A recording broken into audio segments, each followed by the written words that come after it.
bahas tentang Euler. Euler itu kita bagi dua, itu ada lintasan sama sirkuit. Kalau lintasan Euler itu dia setiap sisi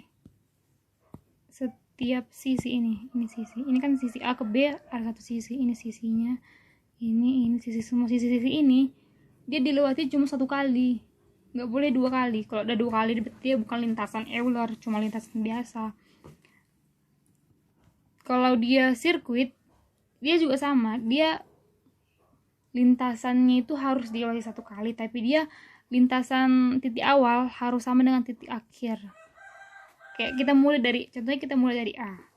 Kalau kita mulai dari A harus berakhir di A supaya dia bisa menjadi sirkuit Euler. Kalau nggak kembali dia berarti cuma lintasan Euler aja. Langsung kita mulai contohnya. Misalnya kita mulai dari titik A, kita jalan dari A ke B, kita kasih tanda kita lewati, terus B ke C, terus C ke D ke E, terus ke C lagi. Ingat ya, yang dilewati cuma sisi bukan titik. Kalau titiknya berulang nggak apa-apa. Ini ada titik H ini sebenarnya terlewat ya. Nah, terus dari kita ke C, kita sekarang ke H. Kita C ke H, terus kita ke E lagi, ke F,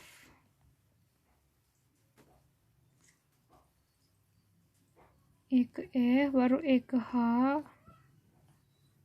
H ke B, baru B kita jalan ke F, F ke G, baru kita kembali ke A. Jadi kita lihat sekarang titik awal dan titik akhirnya. Awalnya itu A dan akhirnya A. Berarti kita simpulkan ini sirkuit Euler. Kalau dia ada sirkuit Euler, dia otomatis lintasan Euler. Tapi kalau dia lintasan Euler, belum tentu memiliki sirkuit Euler. Kita bakal nyari, dari contoh soal ini kita nyari dia lintasan sirkuit Euler atau bukan keduanya. Jadi kita coba saja, kita coba dari titik A. Kita dari titik A jalan ke C aja. A ke C, terus kita ke E, baru kita ke D, habis ke D kita F, terus kita jalan ke E.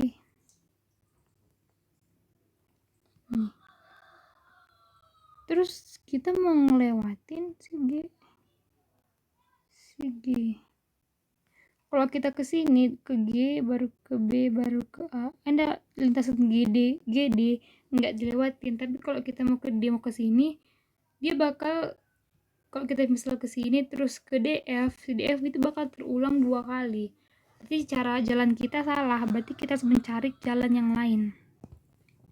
Misal kita dari D, kita mulai dari D, dari sini titik awal D, terus D kita mulai ke E,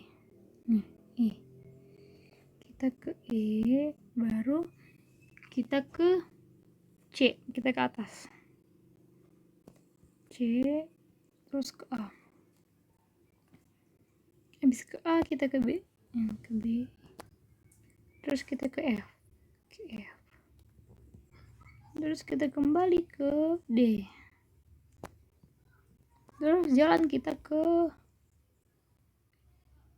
bawah ke G, terus kita ke titik E, kita ke si F, dan ke si F kita kembali ke G. Nah, berarti gini kan jelas semua titik udah, semua sisi udah terlewati kan, dan terlewati dia tepat 1 kali.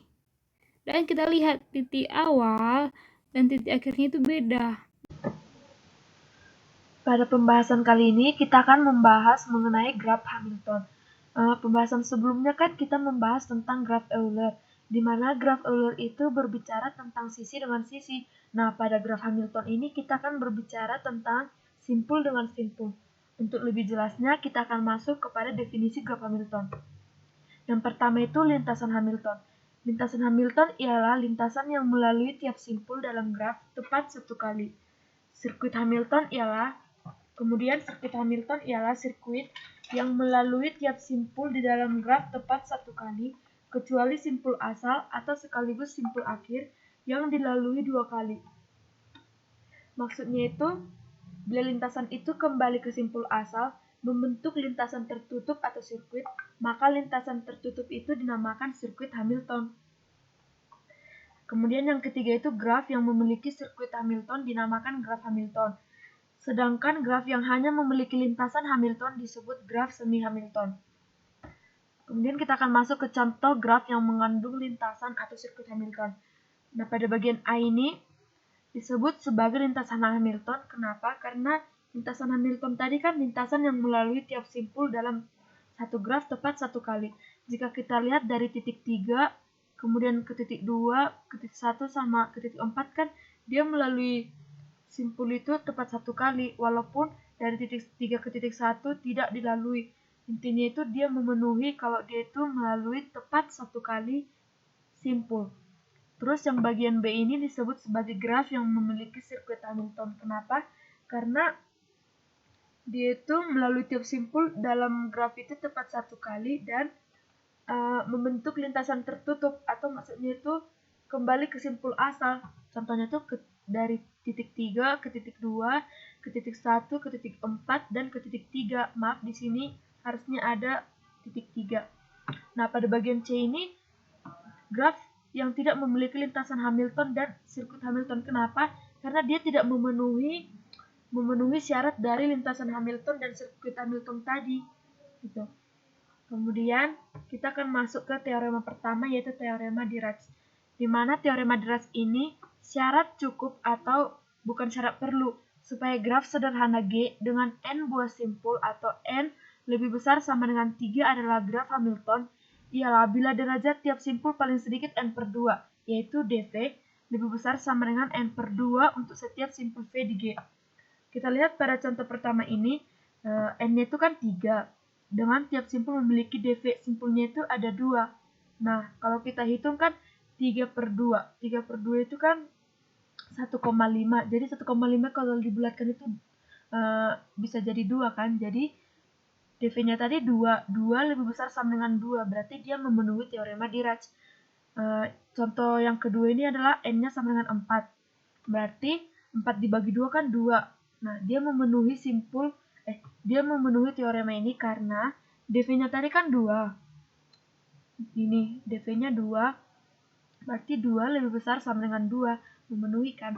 Jadi pada contoh ketiga kita lihat n-nya sama dengan 5. 5 dibagi 2 kan 5 dibagi 2 itu 2,5. Dia tidak memenuhi teorema Dirac lagi. Kenapa? Karena dV-nya tadi kan 2 nih. dV-nya tadi 2. Dimana 2 ini lebih kecil dari 5 per 2. Padahal di teorema Dirac ini syaratnya itu dimana dV-nya itu harus lebih besar sama dengan n per 2. Berarti contoh ketiga ini tidak memenuhi teorema Dirac. Kemudian pada teorema Ore, jika G adalah graf sederhana dengan n buah simpul, n lebih besar sama dengan 3, sedemikian sehingga dV ditambah du lebih besar sama dengan n. Untuk setiap pasang simpul tidak bertetangga U dan V, maka G adalah graf Hamilton. Kita lihat di contohnya ini, n-nya kan 5. N-nya 5 yaitu V, W, U, X, dan Y. Jika kita lihat kan V dan U ini setiap simpulnya itu tidak bertetangga, berarti dia memenuhi teorema Ore.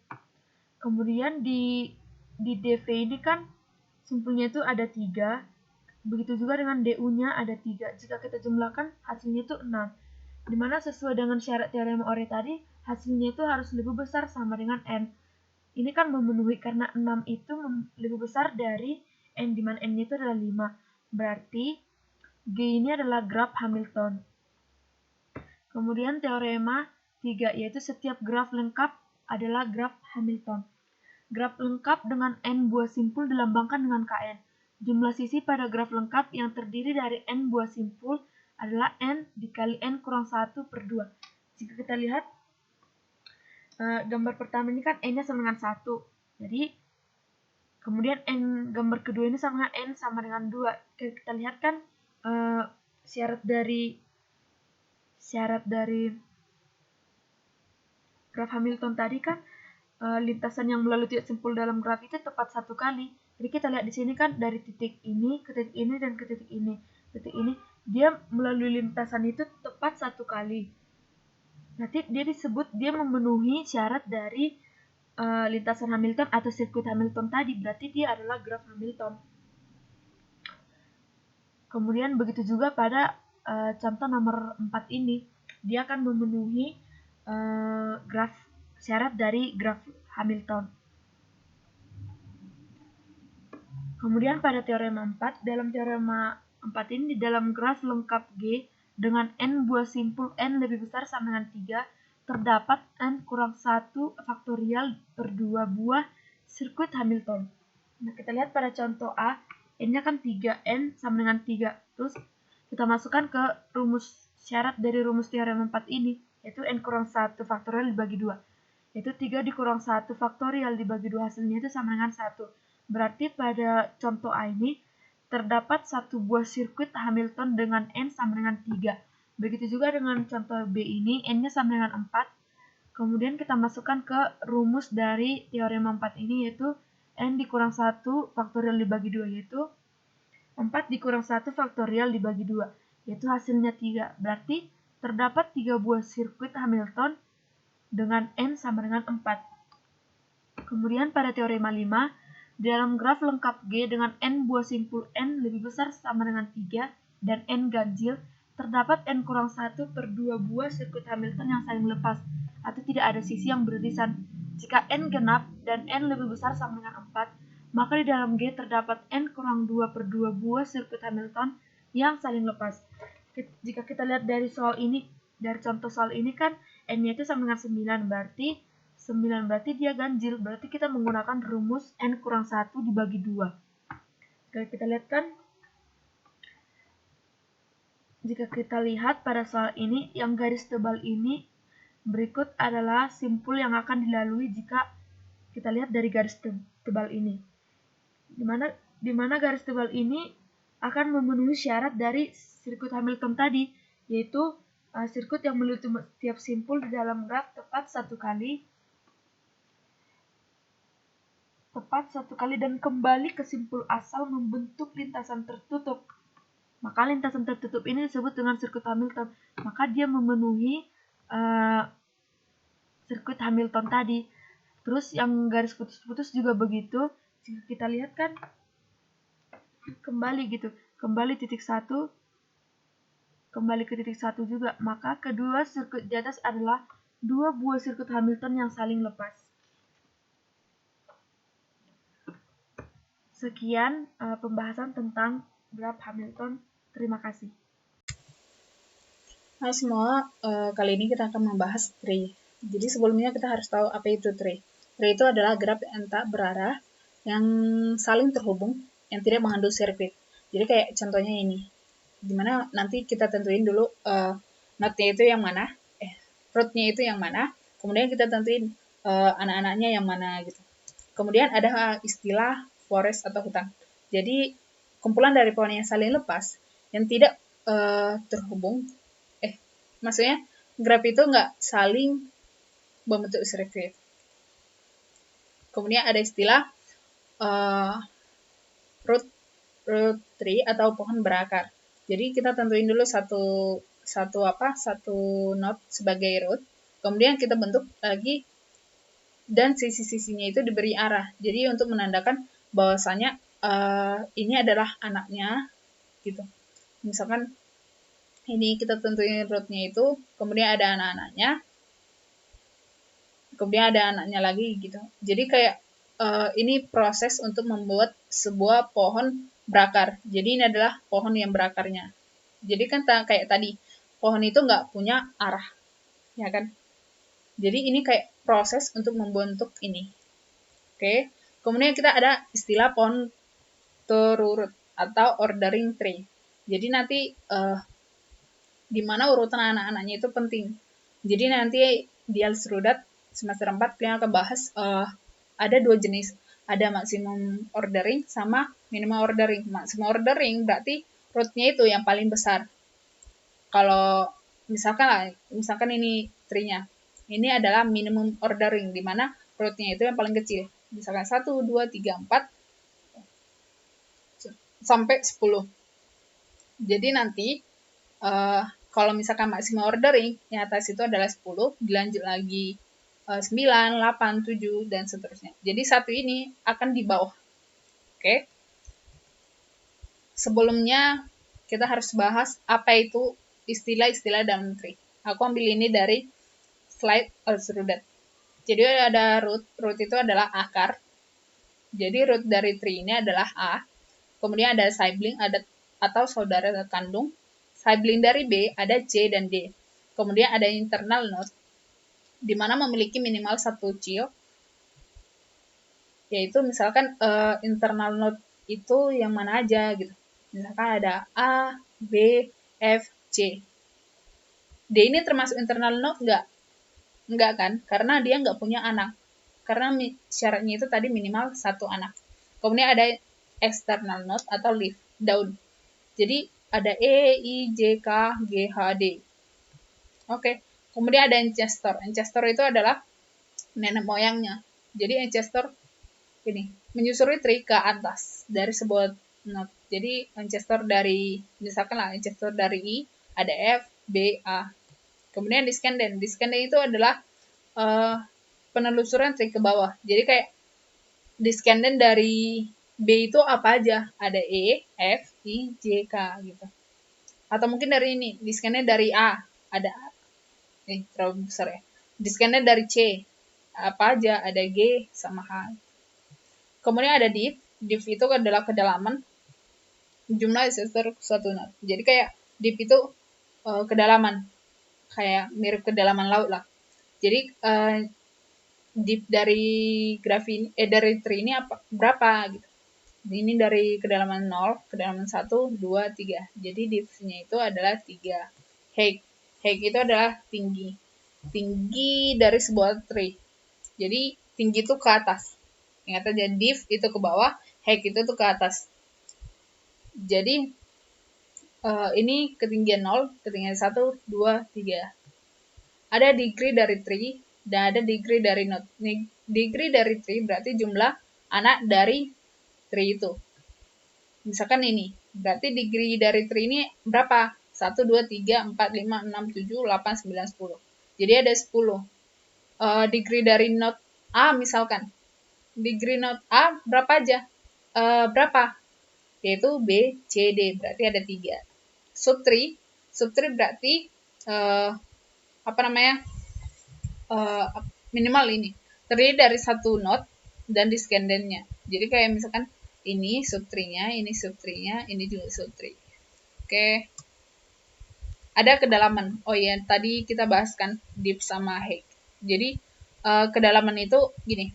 Ini kedalaman 0, kedalaman 1, 2, 3. Height itu ke atas, berarti tinggi 0, tinggi 1, 2, 3. Gitu.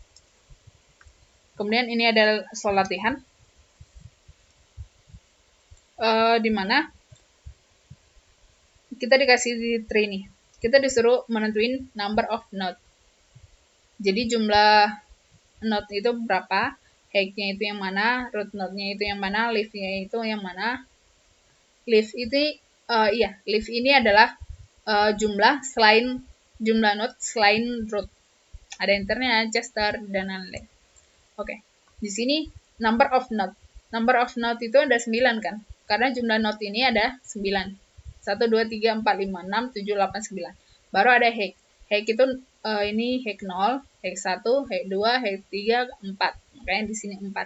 Root node adalah A. Yaitu maksudnya root dari semua ini adalah A. Baru internal node. Berarti syaratnya itu minimal satu anak. Yaitu ada B, E, G, sama A. Berarti ada 4 kan. Makanya di sini ada 4. Ancestor dari H. Ancestor dari H berarti nenek moyang dari si H. Berarti ada G, E, B, A. Baru descendant of B berarti anak-anak atau cucu dari si B. B berarti ada D, E, F, G, H, I. Oh iya, ini salah ya. Ini D. D, E, F, G, H, I. Kemudian sibling. Sibling itu berarti saudara kandung dari si E. Ada si D dan si F. Kemudian ada right subtree of A. Jadi kayak subtree dari sisi kanan. Dari root A. Berarti ada si C. Ada degree this tree. Jadi degree this tree berarti jumlah anak dari tree ini. Ada 8 kan? 1, 2, 3, 4, 5, 6, 7, 8. Misalkan nih, ada degree of not A.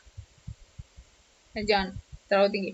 Degree not, not A. Berarti ada B sama C.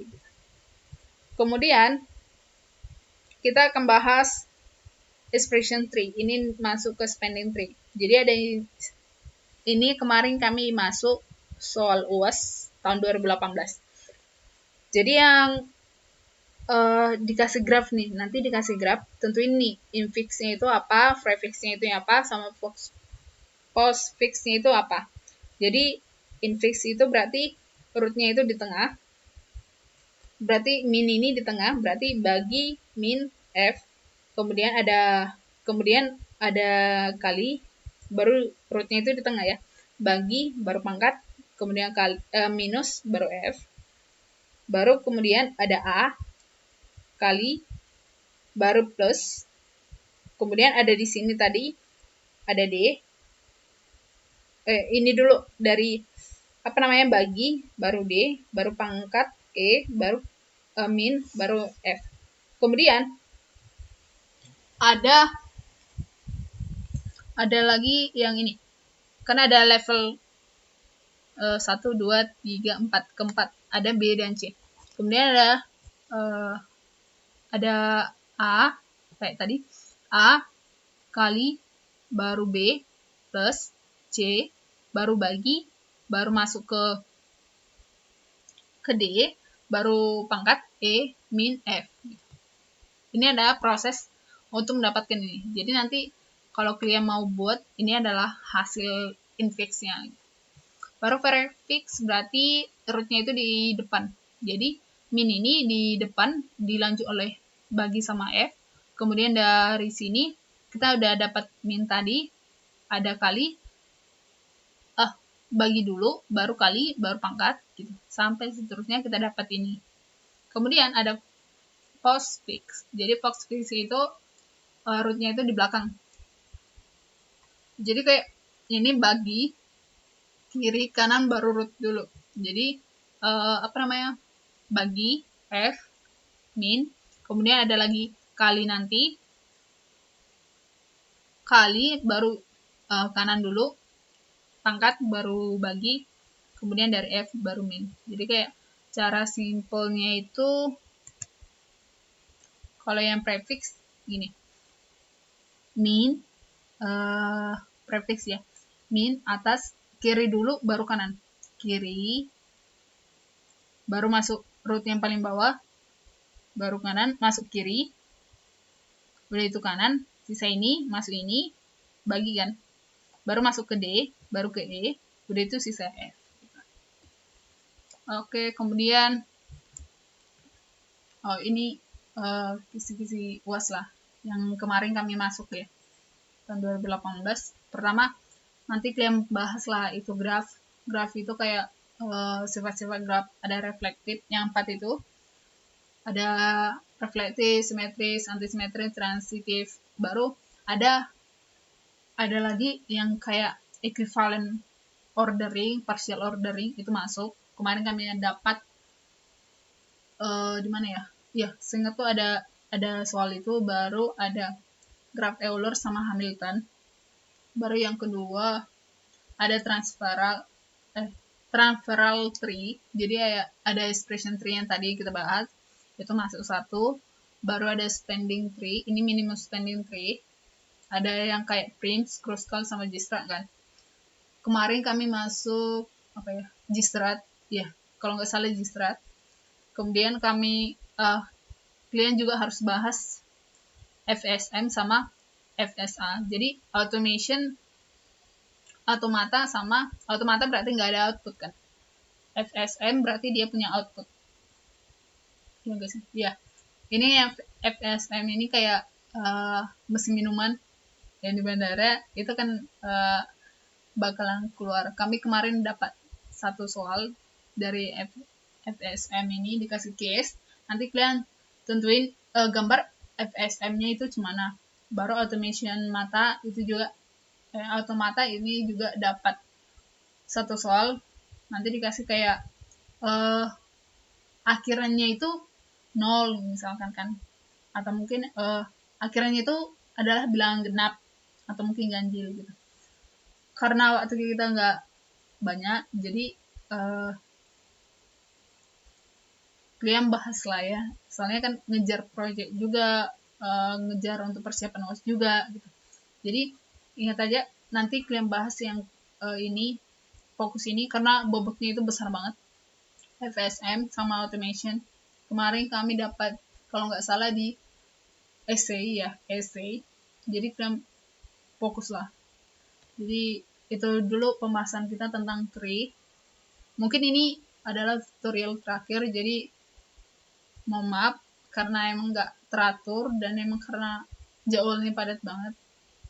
Jadi mudah-mudahan bisa bermanfaat sama kalian. Terima kasih.